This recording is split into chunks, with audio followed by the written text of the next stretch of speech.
النبي يا أيها الذين آمنوا صلوا عليه وسلموا تسليما সবাই দরুদ শরীফ পড়ে আল্লাহুম্মা সাল্লি আলা সাইয়্যিদিনা ওয়া নাবিয়্যিনা ওয়া শাফিঈনা ওয়া হাবিবিনা ওয়া মাওলানা মুহাম্মদ সাল্লাল্লাহু আলাইহি ওয়া আলা আলিহি ওয়া আসহাবিহি ওয়া বারাকা ওয়া সাল্লাম اللهم صل على سيدنا ونبينا وشفيعنا وحبيبنا ومولانا محمد صلى الله عليه وعلى آله وأصحابه وبارك وسلم اللهم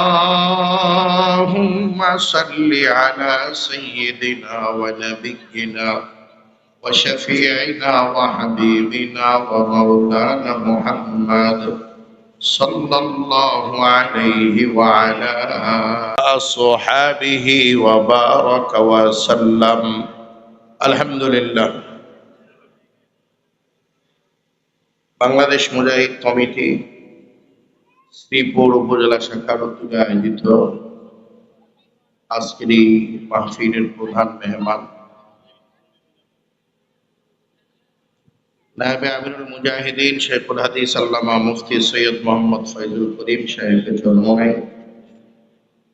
আজকের এই মাহফিলে আগত জাতির শ্রেষ্ঠ সন্তান হযরত উলামায়ে ইকরাম, সামনে উপস্থিত আমার দিনদার পরহেজগার ঈমানদার মুসলমান ভাইয়েরা, বিশেষ করে যুবক বন্ধুগণ, পর্দার আমার মা ও বোনেরা, আল্লাহ পাকের দরবারে লাখো কোটি শুকর যে আল্লাহ রাব্বুল আলামিন আমাদেরকে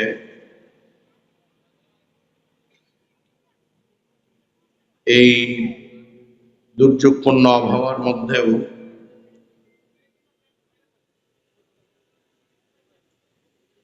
কোরআন এবং হাদিসের আলোচনার মজলিস, জাকিরিন শাকিরিন বান্দাদের মজলিসে, জান্নাতের এক বাগান, জান্নাতের এক বাজারে হায়াতের কিছু সময় ব্যয় করার সুযোগ দান করছেন। এই জন্য শুকরিয়া আদায় করবো আলহামদুলিল্লাহ। আমি আসলে বয়ান করার মতো কোনো সুযোগ নাই, আর বয়ান তো বিশ্বাস হুজুর করবেন। বিশ্বাস হুজুরের সামনে বা বিশ্বাস হুজুরের কাছে আমাদের এই বয়ানগুলো কোনো বয়ান না। আমি সংক্ষিপ্ত আকারে কয়েকটি কথা বলবো। যারা বাহিরে আছেন তাদের কাছে অনুরোধ থাকবে যে আপনারা 2-4 মিনিটের ভিতরে ঢুকবেন। অনেকেই ধারণা করতেছেন যে চরমনায়ের হুজুর আসছে, নারায়ে তাকবীর হবে, স্লোগান হবে, নাম ঘোষণা হবে, এলাকায় স্লোগানে মুখরিত হবে, এরপরে যাব হুজুরকে দেখব, বয়ান শুনবো। এই চিন্তায় যদি থাকেন তাহলে বয়ান শোনা হবে না। কারণ আমার নাম ঘোষণা করছে, এটাই শেষ নাম ঘোষণা। এখানে আমি আমার এই কয়েকটি কথা বলার পরেই জিকির শুরু করব। জিকিরও লম্বা না, সংক্ষিপ্ত জিকির। আল্লাহ আল্লাহ জিকিরের মধ্য দিয়েই ইনশাআল্লাহ হুজুর মঞ্চে আসবেন, সংক্ষিপ্ত খুতবা মোনাজাত দিবেন, সংক্ষিপ্ত খুতবা দিবেন, এরপরে আলোচনা শুরু করবেন। আলোচনা 1 থেকে 1.25 ঘন্টা সর্বোচ্চ হতে পারে, এর বেশি আলোচনা চরমনায়ের হুজুররা করেন না। আলহামদুলিল্লাহ, অল্প যে আলোচনা করেন, এই অল্প আলোচনাতেই এদেশের দিন ভোলা, পথ ভোলা লাখ লাখ মানুষ দিনের পথে চলে আসছে। কথা ঠিক না? লাখ লাখ বেনামাজি আজকে মসজিদমুখী হয়ে গেছে। লাখ লাখ দাড়ি চাষনেওয়ালা নবীর দুশ্মন, দাড়ি রেখা নবীর দুস্থ হয়ে গেছে। কথা ঠিক না? এই জন্যে আলোচনা যতই অল্প হোক, অনেক দামি মূল্যবান কথা বলেন, এই কথাগুলো খুব মনোযোগ দিয়া দিলের কান লাগাইয়া শুনতে হবে। যদি মনোযোগ দিয়ে না শোনেন, ডাইনে বামের লোকজন হুজুরের নসিহত শুনে উপকৃত হয়ে এখান থেকে চলে যাবে, আপনি কিছুই লয়ে যেতে পারবেন। আর নিয়তকে ঠিক করেন। অনেকেই চরমনায়ের হুজুরদের মাহফিলে আসেন হুজুরদের ভুল ধরার জন্য, বয়ানে কি ভুল কয়। ভাই 1 ঘন্টা 1.5 ঘন্টা আলোচনা করতে গেলে দুই একটা ভাষা এদিক সেদিক উল্টাপাল্টা হতে পারে, পারে কি পারে না? সেটা চরমনার হুজুর না, সবারই হয়।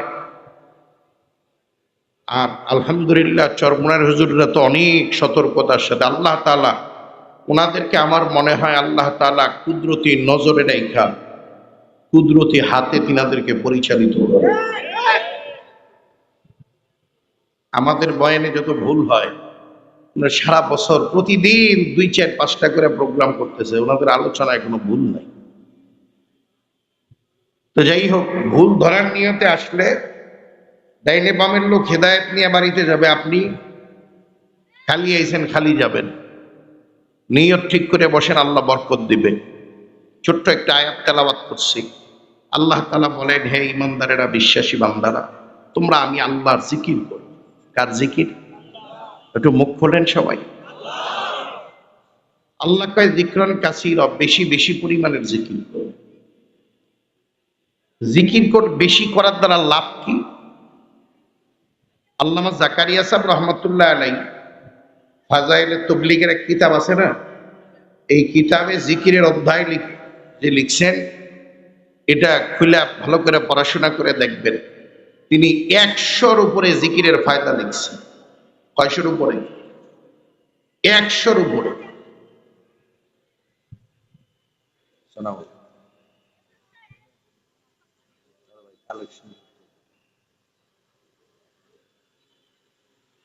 তো সেখানে লিখছেন যে সদা সর্বদা যিনি মাওলার জিকির নিয়ে ব্যস্ত থাকেন, সদা সর্বদা মাওলার জিকিরে যার ঠোঁট এবং জিহ্বা ভিজা থাকে, কিয়ামতের কঠিন ময়দানে সে বিনা হিসাবে হাসতে হাসতে আল্লাহর জান্নাতে যায়। জিকিরের 100-র উপরে ফায়দা লাগছে। এই ফায়দাটা যদি আমি অর্জন করতে পারি, বিনা হিসাবে যদি জান্নাতে ঢুকতে পারি, আর কিছু লাগে? জোরে বলেন, আর কিছু লাগে? লাগে লাগে, আর কিচ্ছু লাগে।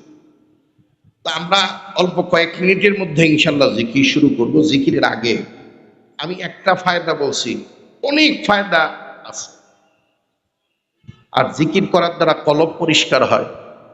যার কলব যত বেশি পরিষ্কার, তার নামাজ তত বেশি পরিষ্কার। কথা হয় না? যার কলব যত বেশি পরিষ্কার, তার ইবাদত বন্দেগী তত বেশি পরিষ্কার। আল্লাহর নবী বলেন, লিকুল্লি শাইইন সিকালাতুন ওয়া সিকালাতুল কুলুবি যিকরুল্লাহ। প্রত্যেক জিনিস পরিষ্কার করার অস্ত্র আছে, ঔষধ আছে। কলব পরিষ্কার করার অস্ত্র বা ঔষধের নাম মাওলার জিকির। তা আমরা জিকির করতে কোনো আপত্তি নাই তো? জিকিরেরও অনেক বিরোধী লোক আছে। যে যতই বিরোধিতা করুক, আমরা আল্লাহর জিকির করব না ছাড়বো? জোরে বলেন। আল্লাহর জিকির বন্ধ করব না চালু রাখবো ইনশাআল্লাহ?